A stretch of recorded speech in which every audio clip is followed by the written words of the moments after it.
U.S. contractor knew of explosive material in Beirut since at least 2016. News recap for Tuesday, August 11, 2020.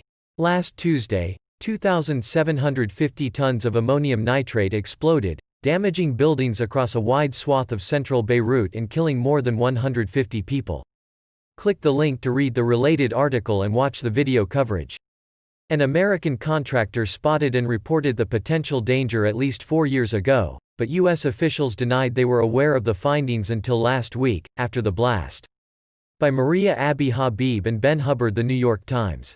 An American contractor working with the U.S. Army warned at least 4 years ago about a large cache of potentially explosive chemicals that was stored in Beirut's port in unsafe conditions, according to a United States diplomatic cable.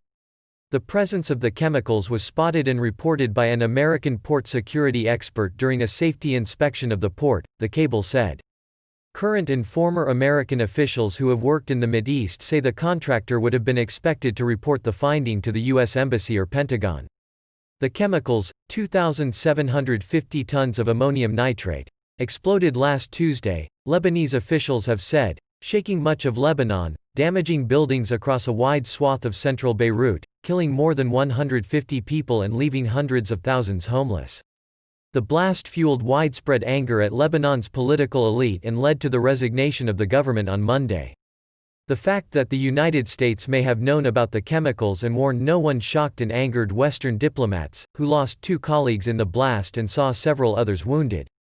A senior State Department official denied that American officials were aware of the contractor's findings and said the cable cited by The Times shows that they had not been informed.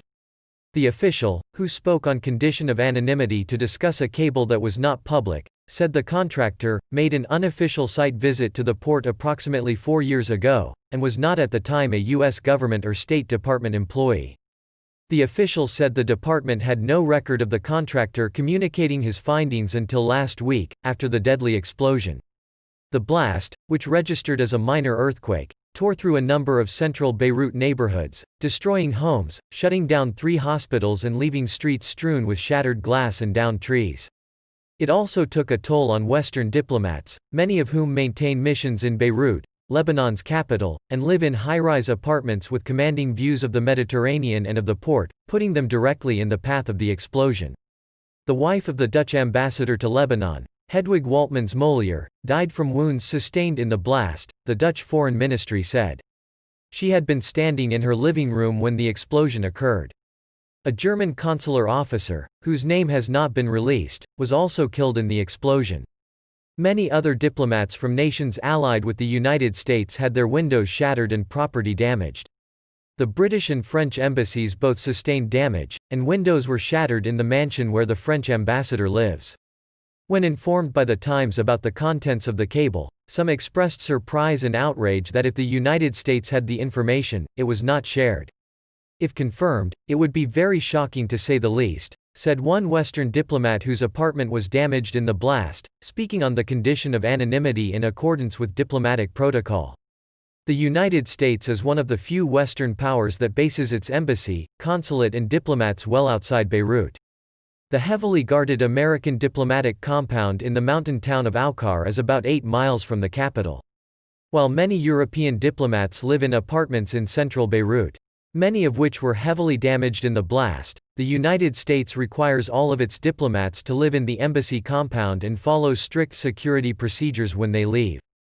The American embassy was located in Beirut until it was moved after multiple attacks in the 1980s, including an explosion in 1983 caused by a suicide car bomb that blew off the embassy's facade and killed 17 Americans and 46 others. The diplomatic cable, marked in classified but sensitive, was issued by the United States Embassy in Lebanon on Friday. The cable first lists Lebanese officials who knew about ammonium nitrate, a compound commonly used to make fertilizer and bombs, which arrived in Beirut in 2013 and was unloaded into a port hangar the next year. The cable then says that an American security consultant hired by the U.S. military spotted the chemicals during a safety inspection. According to the cable, the consultant, under a contract with the U.S. Army, advised the Lebanese Navy from 2013 to 2016. The cable said that the advisor conveyed that he had conducted a port facility inspection on security measures during which he reported to port officials on the unsafe storage of the ammonium nitrate. The ammonium nitrate had been stored at Beirut's port since 2014. It is not clear when he conveyed the information. However, several current and former American officials who have worked in the Middle East say that the consultant would normally have conveyed his findings immediately to the American officials who oversaw the contract, in this case the embassy, State Department or Pentagon. Diplomats from countries affected by the blast said there was probably little that the United States could have done to force the Lebanese government to move the material.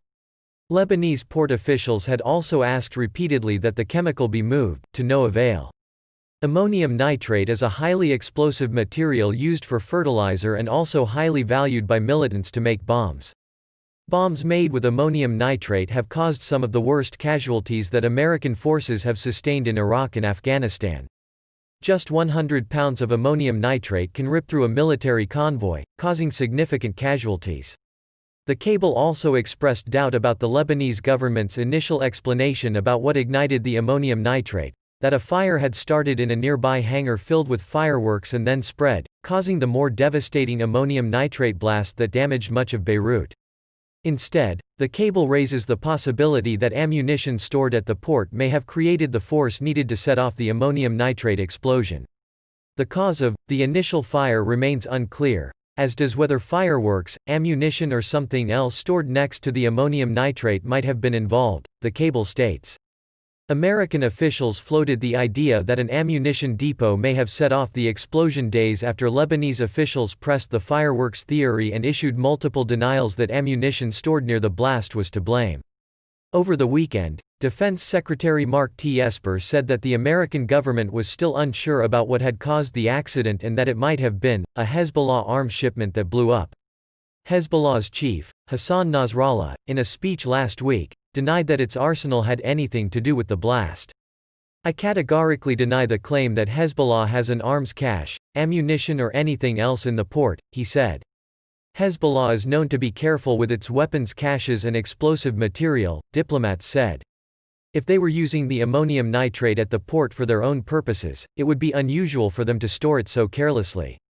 Diplomats in Beirut and former Pentagon and U.S. intelligence officials said that while Hezbollah had a firm grip on Lebanon and controlled the airport and many of the border crossings to Syria, it was thought to use land routes for smuggling in arms and not the Beirut port. An Israeli official said, however, that the area of the port where the blast occurred was full of Hezbollah facilities, according to an Israeli intelligence assessment, although Israel had no conclusive evidence linking Hezbollah to the cache of ammonium nitrate. Lebanon's president, Michel Aoun, said on Friday that the cause of the blast had not been determined, but cited the possibility of external interference through a rocket or bomb or other act. President Trump raised the prospect last week that the blast had been caused by an attack, but multiple defense officials subsequently refuted the assertion. Lebanese citizens enraged by the blast staged huge protests and demanded an international investigation, an idea that Mr. Aoun dismissed. He called an international investigation a waste of time.